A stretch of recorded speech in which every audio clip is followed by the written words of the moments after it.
Bismillahirrahmanirrahim. Assalamu alaikum and a very good morning. I hope you all are fine. This lecture is prepared by Sarhad Education System. Today I am going to give you a lecture of grade 4 on social studies. This is the book of social studies of grade 4. Now I am going to open the book. We have covered the previous topic. Today we are going to cover the topic which is British rule and early disobedience movement. ठीक है, आपका topic है British rule and early disobedience movement. क्या कहते हैं, Britishers का जो हमारे पास दौर था, जिस दौर में ब्रिटिशर्स हम पर हुकूमत कर रहे थे, हम उसके बारे में पढ़ेंगे। एंड अर्ली डिसओबीडियंस मूवमेंट, और शुरू में उनके खिलाफ जो मूवमेंट्स, नाफरमानी में ब्रिटिशर्स के खिलाफ जो मूवमेंट्स की गई थी, हम उनके बारे में पढ़ेंगे। क्या है, इन 1849 Khyber Pakhtunkhwa completely come under the British rule. क्या कहते हैं कि 1849 में खैबर पख्तूनख्वा जो है वो पूरी तरह से ब्रिटिशर्स के अंडर आ गया था। ठीक है, उनके हुक्मरान जो थे वो ब्रिटिशर्स हो गए थे, बरतानवी लोग जो थे वो उनके हुक्मरान हो गए थे। The British East India Company led many campaigns into area controlled by Pathan types and secured their confidence। क्या कहते हैं कि ब्रिटिश ईस्ट इंडिया कंपनी, आपने ऊपर पढ़ा था कि ब्रिटिशर्स ने जो थी वो सब कॉन्टिनेंट में जो है वो क्या बना ली थी, ईस्ट इंडिया कंपनी बना ली थी। तो क्या कहते हैं कि जो ईस्ट इंडिया कंपनी उन्होंने बनाई थी, तो ईस्ट इंडिया कंपनी जो है वो बहुत सारी कंपेन्स की थी। ठीक है, कंपेन्स की थी। कंपेन्स कहाँ पे की थी? कंपेन्स उन एरियाज़ में की थी जहाँ पे पठान लोग रहते थे। ठीक है, उनके एतमाद को या उनके एतबार को सिक्योर करने के लिए, यानी अपने हक में उनको लाने के लिए उन्होंने क्या किया था, जहाँ पे पठान ट्राइब, जहाँ पे पठान कबीले रहते थे, वहाँ पे उन्होंने बहुत सारी कंपेन्स चलाई थी। The early British officers played a pivotal role in winning the heart of Pathan। क्या कहते हैं, the early British officers, जो शुरू में ब्रिटिश के ऑफिसर्स थे, ठीक है, जो शुरू में थे, उन्होंने क्या किया था, उन्होंने pivotal होता है अहम, ठीक है, उन्होंने बहुत अहम किरदार अदा किया था पठानों का दिल जीतने के लिए।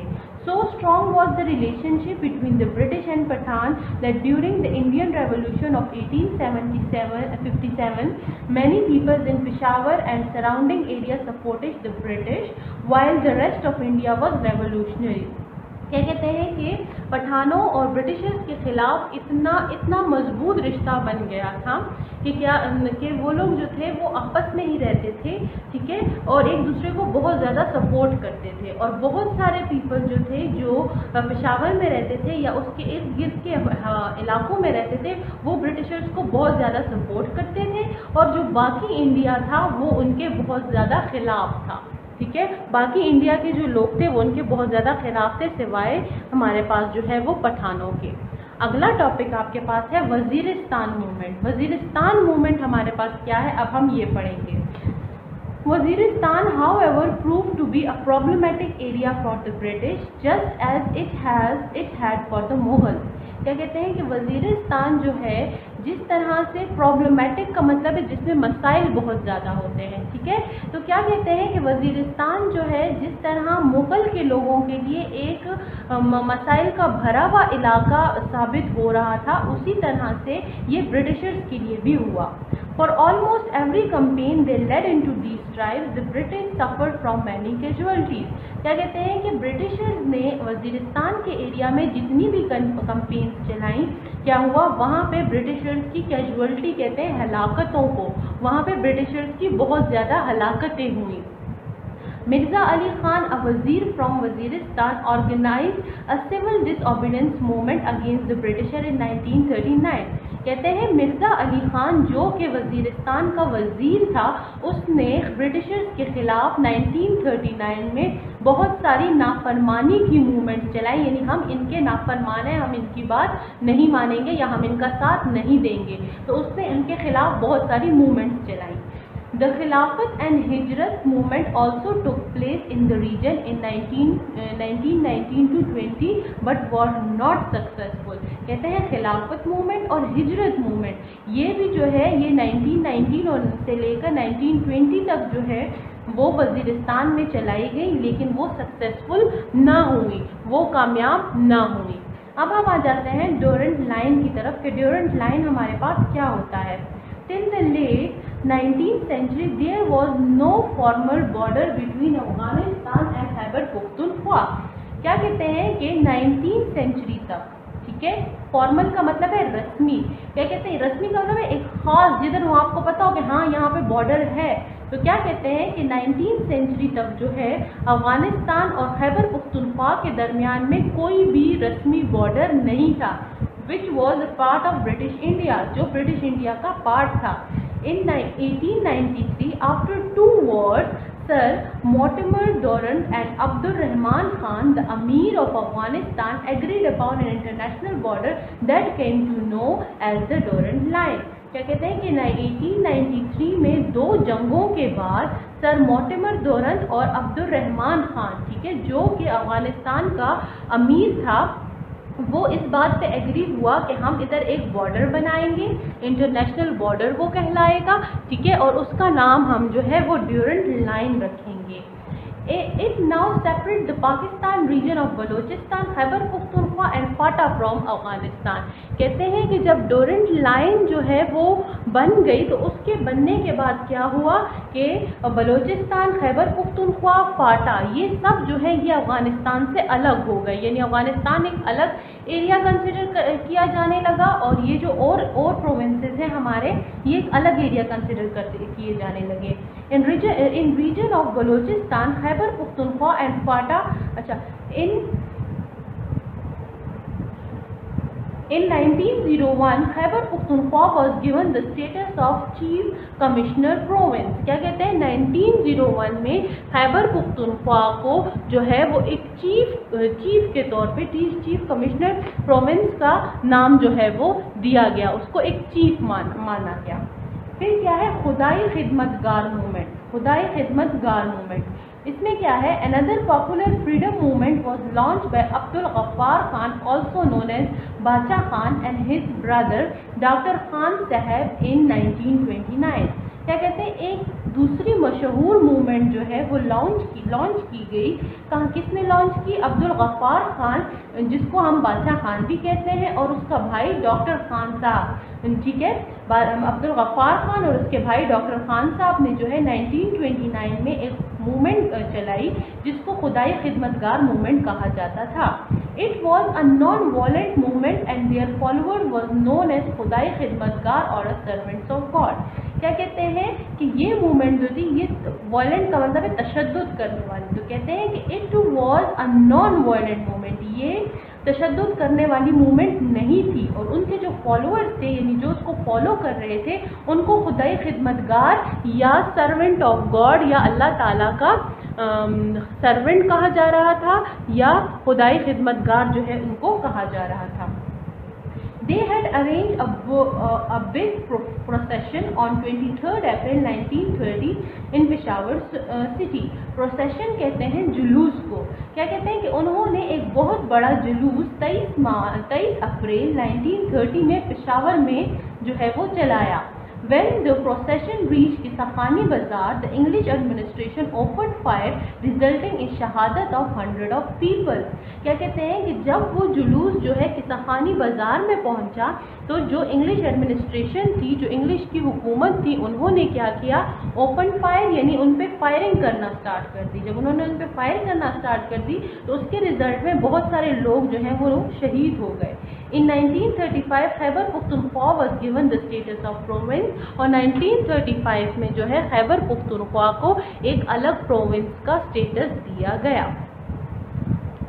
अब हम आ जाते हैं अगले टॉपिक की तरफ जो है पोस्ट इंडिपेंडेंस, रेफरेंडम एंड बादशाह खान, रेफरेंडम और बादशाह खान, ठीक है। A referendum was arranged on 2 June 1947 by the British administration to decide about the future of Khyber Pakhtunkhwa.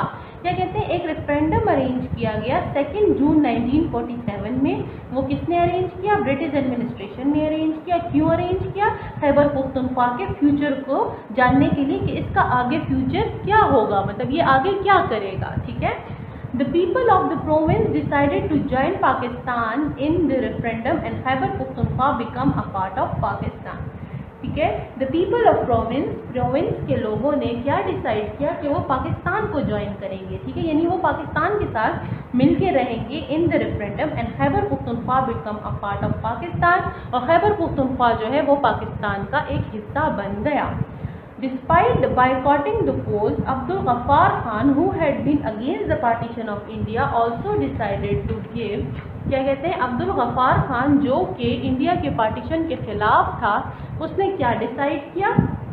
He decided to, Abdul Ghaffar Khan जो पार्टीशन ऑफ इंडिया के खिलाफ था, ठीक है, उसने क्या किया? उसने अपनी लॉयलिटी पाकिस्तान को दी, पाकिस्तान के लोगों को उसने अपनी loyalty the. During the first session of Pakistan constituent assembly, Pakistan में जो फर्स्ट असेंबली का सेशन हुआ था उसमें उसने अपनी लॉयलिटी जो है वो पाकिस्तान को दी। यानी वो इंडिया के खिलाफ था, इंडिया की पार्टीशन के खिलाफ था, लेकिन मुसलमानों के साथ था। This was an attempt to develop a stronger relationship with Mohammad Ali Jinnah. ये काम उसने क्यों किया? इसलिए किया कि वो मोहम्मद अली जिन्नाह के साथ एक स्ट्रॉन्ग रिलेशन जो है वो बना सके। अब हम आ जाते हैं नेक्स्ट टॉपिक की तरफ। जो नेक्स्ट टॉपिक है हमारे पास वो है पाकिस्तान एंड अफगानिस्तान रिलेशनशिप, यानी पाकिस्तान और अफगानिस्तान का कैसा रिश्ता था, ठीक है। Following independence the relationship between Pakistan and Afghanistan deteriorated after the Afghan refuse to recognise the Durand Line. क्या कहते हैं कि पाकिस्तान और अफगानिस्तान के जो रिश्ता था उसमें बिगाड़ आया। डिटोरेटेड का मतलब है बिगाड़ आना, ठीक है। पाकिस्तान और अफगानिस्तान के रिश्ते में बिगाड़ आया after the Afghanistan refuse to recognise the Durand line, यानी जब अफगानिस्तान ने इस चीज़ से इनकार कर दिया कि वो ड्यूरेंट लाइन को जो है वो मानते हैं, ठीक है। After Afghanistan was in favour of Pukhtunistan movement which propose the creation of sovereign state for Pathan. क्या कहते हैं कि अफगानिस्तान इस चीज़ के फेवर में था कि वो पुख्तूनिस्तान मूवमेंट चलाए, ठीक है। पुख्तूनिस्तान मूवमेंट विच जो ये हमें प्रपोज का मतलब है पेश करना, जो ये पेश कर रहा था कि पठान जो है वो अलग से, सॉवरेन का मतलब है अलग से, आज़ाद, अपने कंट्रोल में वो ऐसी स्टेट हो। It didn't gain much support from tribes since a growing number of Pathan were becoming part of Pakistan government. क्या कहते हैं, लेकिन ये बात जो है बहुत सारे पठान कबीलों ने इस बात को ना माना, ठीक है, और वो ये चाहते थे कि वो पाकिस्तानी गवर्नमेंट का पार्ट बन जाए। Political ties between Pakistan and Afghanistan have grown increasingly tense ever since। क्या कहते हैं कि पॉलिटिकल जो मसाइल थे, कहते हैं कि जो पॉलिटिकल मसाइल थे वो पाकिस्तान और अफगानिस्तान के दरमियान जो है वो दिन ब दिन बिगड़ते जा रहे थे। Events in Afghanistan have often affected Khyber Pakhtunkhwa during the Afghan-Soviet War in 1979. Many Mujahideen went from Khyber Pakhtunkhwa to take part in the fight, and afterward millions of refugees took shelter in the province of KP। क्या कहते हैं कि बहुत सारे events, बहुत सारे काम जो अफगानिस्तान में हो रहे थे वो खैबर पख्तूनख्वा पर भी अफेक्ट डाल रहे थे, उन पर भी असर डाल रहे थे। कहते हैं कि अफगान सोवियत वॉर जो 1979 में हुई थी उसमें क्या हुआ था कि खैबर पख्तूनख्वा से भी बहुत सारे मुजाहिदीन जो थे वो उस जंग में हिस्सा लेने के लिए गए थे, ठीक है। तो जब वो जंग हुई थी उसके बाद बहुत सारे रिफ्यूजीज़, मिलियंस ऑफ रिफ्यूजीज़ जो हैं उन्होंने जो है वो खैबर पख्तूनख्वा में पनाहगाह ली थी। रिफ्यूजीज़ का मतलब क्या होता है? रिफ्यूजीज़ हमारे पास वो लोग होते हैं जो किसी मसाइल की वजह से एक मुल्क से दूसरे मुल्क आते हैं, वो हमारे पास रिफ्यूजीज़ होते हैं, ठीक है। तो क्या कहते हैं कि बहुत सारे रिफ्यूजीज़ ने जो है वो खैबर पख्तूनख्वा में पनाहगाह ली थी। Many regions in and around the Durand Line have become under the sold of war or on terror. क्या कहते हैं, बहुत सारे रीजन्स, बहुत सारे एरियाज जो ड्यूरेंट लाइन के इर्द गिर्द थे वो उस जंग की जद में आ गए थे। अगला आता है नेमिंग द प्रोविंस। अब यह बात आती है कि हमने प्रोविंस को नाम कैसे दिए थे। The present Khyber Pakhtunkhwa had been known as the Northwest Frontier Province। क्या कहते हैं कि जो अब खैबर पख्तूनख्वा कहलाया जाता है वो जो है वो पहले जो है वो NWFP उसको कहा जाता था since its inauguration by the British। उस टाइम तक जब तक इसका ब्रिटिश ने इनाग्रेशन का मतलब है किसी चीज़ का इफ्तिताह करना, जब से ब्रिटिशर्स ने इसका इफ्तिताह नहीं किया था। After referendum and its inclusion as a province of Pakistan referendum के बाद, ठीक है, इंक्लूजन कहते हैं शमूल को, तो क्या कहते हैं रेफरेंडम, और इसके after referendum and inclusion, inclusion का मतलब है शमूल, as the province of Pakistan, Abdul Ghaffar Khan urge the government to give the province a name that reflect the Pathan identity. Pashtunistan was one of the proposed name, but it didn't get political support as this name had become too controversial. Evenly in 2010 the province was renamed as Khyber Pakhtunkhwa. क्या कहते हैं कि अब्दुल गफ्फार खान ने जो है वो क्या suggestion दी, ये सजेशन दी कि हम लोग पठानों के प्रोविंस को पख्तूनिस्तान का नाम देंगे, ठीक है. लेकिन क्या हुआ कि उसने बहुत पॉलिटिकल सपोर्ट जो है गेन नहीं की, किसी ने भी उसको पॉलिटिकली सपोर्ट नहीं किया, और वो जो है वो बहुत सारे इख्तिलाफ उसके खिलाफ आ गए और वो चीज़ जो है वो अप्रूव ना हुई. Evenly in 2020 the province was named as Khyber Pakhtunkhwa, और आखिरकार जो है इसको जो है वो खैबर पख्तूनख्वा का नेम दिया गया. अगला आता है timeline of major provincial event. A historical timeline is a method of highlighting the important historical dates, terms, figures and events in chronological fashion. क्या कहते हैं हिस्टोरिकल टाइमलाइन जो है वो ऐसा मेथड है, देखिए पहले यहाँ पे पढ़ेंगे हम कि क्रोनोलॉजिकल क्या होता है. Chronological fashion means the agreement of things following one after another in time, यानी एक के बाद दूसरी चीज़ करना, ठीक है, इसको हम क्रोनोलॉजिकल फैशन कहते हैं. तो कहते हैं कि हिस्टोरिकल मेथड जो है वो हाईलाइट करता है इम्पोर्टेंस ऑफ हिस्टोरिकल इश्यूज़ की. हिस्ट्री में जो इश्यूज़ हुए हैं उनको वो हाईलाइट करता है, जैसे date, terms, figures and events, कि ये इस डेट को ये काम हुआ था, इसको ये नाम दिया गया था, ठीक है, इवेंट, तो इनको इन क्रोनोलॉजिकल ऑर्डर में एडजस्ट किया जाता है. This method of representing the historical data make things easier for the reader. कहते हैं कि जब हम हिस्टोरिकल इश्यूज़ को इस रेंज में रखते हैं तो जो पढ़ने वाला होता है उसके लिए वो चीज़ समझना बहुत ज़्यादा आसान हो जाता है. The historical timeline can be very broad और वेरी स्पेसिफिक. कहते हैं कि हिस्टोरिकल जो टाइमलाइन होती है या वो बहुत ज़्यादा ब्रॉड होती है, बहुत ज़्यादा बड़ी होती है, या वो बहुत स्पेसिफिक होती है, टू द पॉइंट होती है.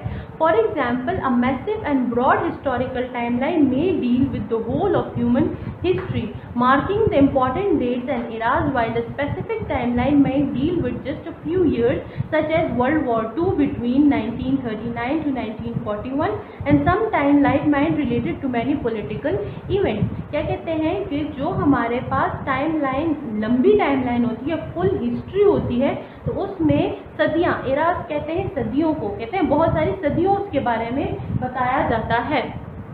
यानी जो मैसिव टाइमलाइन होती है उसमें आपके पास यानी सदियों का डेटा उसमें मौजूद होता है, और जो आपके पास मैसिव नहीं होती, छोटी सी टाइमलाइन होती है, उसमें आपके पास जो है वो ईयर्स का डेटा जो है वो मौजूद होता है. जैसे कि वर्ल्ड वॉर 2 के बारे में आपको बताया जाए तो सिर्फ उसकी डेट और उसका नाम वगैरह मेंशन होता है, लेकिन ये बहुत पुराना टाइम उसमें मेंशन नहीं होता. तो कहते हैं कि some timeline mind related to only political events. क्या कहते हैं कि कुछ टाइमलाइंस ऐसी होती हैं जो सिर्फ हमें पॉलिटिकल इवेंट्स के बारे में बताती है, यानी पॉलिटिक्स में क्या चीज़ चल रही है, कुछ टाइमलाइंस हमें उसके बारे में बताती हैं. While other might include only wars, लेकिन कुछ ऐसी होती हैं जो हमें सिर्फ लड़ाइयों के बारे में बताती हैं. So you can see timelines are customisable. Customisable का मतलब क्या है कि हम किसी भी चीज़ को जिस तरह से इस्तेमाल की जाती है उसके मुताबिक हम उसको सीक्वेंस दे सकते हैं, ठीक है. तो कहते हैं कुछ टाइमलाइन जो है वो हम अपनी मर्ज़ी से चला सकते हैं, अपनी मर्ज़ी से, चाहे टाइम्स के चेंजेस के साथ या कस्टमर्स के यूजेस के साथ जो है हम उसको चेंज कर सकते हैं. Here we are interested to show the local historical event discussed in previous article on a timeline. अब आपको यहाँ पे नीचे टाइमलाइन ही बना के दी गई है, ठीक है, हिस्टोरिकल इवेंट्स की, ठीक है, जो हम पिछले चैप्टर्स में जो है वो कवर कर चुके हैं. तो उन हिस्टोरिकल इवेंट्स की आपको टाइमलाइन यहाँ पे बना के दी गई है ताकि आप समझ जाएं ये टाइमलाइन हमारे पास क्या होती है. देखिए 1505 में मुगल एंटर हुए थे, KPK में, फिर 1819 में सिख इंटर्ड हुए थे, फिर 1857 में वॉर ऑफ इंडिपेंडेंस हुई थी, फिर 1901 में KP डिक्लेयर एंड कमिश्नरी, फिर 1929 में खुदाई खिदमतगार मूवमेंट हुई थी, फिर उसके बाद 1935 में KPK डिक्लेयर फुल प्रोविंस, 1979 में Afghanistan refugees took shelter in KP, 1961 में Ahmad Shah Abdul took control of KP, 1849 में British took central of KP, 1893 में डोरेंट लाइन एग्रीमेंट हुआ था, 1999 to 20 में खिलाफत एंड हिजरत मूवमेंट हुई थी, 1930 में इंसिडेंट्स ऑफ किस्सा खानी बाजार और 1947 में रेफरेंडम इन KP एंड 2020 में जो है वो NWFP रीनेम है खैबर पख्तूनख्वा। तो this is called a time line. जो चैप्टर हम पीछे पढ़ चुके हैं उस चैप्टर के मुताबिक ये टाइम लाइन जो है ये आपको बना के दी गई है। ये चैप्टर आपका यहाँ पे क्लियर होता है, कंप्लीट होता है। मैं होप करती हूँ कि आपको इस चैप्टर की समझ आई होगी। पेरेंट्स ये लेक्चर्स बच्चों को बार बार रिपीट करवाएं, उनसे दोबारा प्रैक्टिस करवाएं, और अगर आपका कोई भी क्वेश्चन हो तो आप किसी भी टाइम हमारे व्हाट्सएप ग्रुप में पूछ सकते हैं। Thank you very much.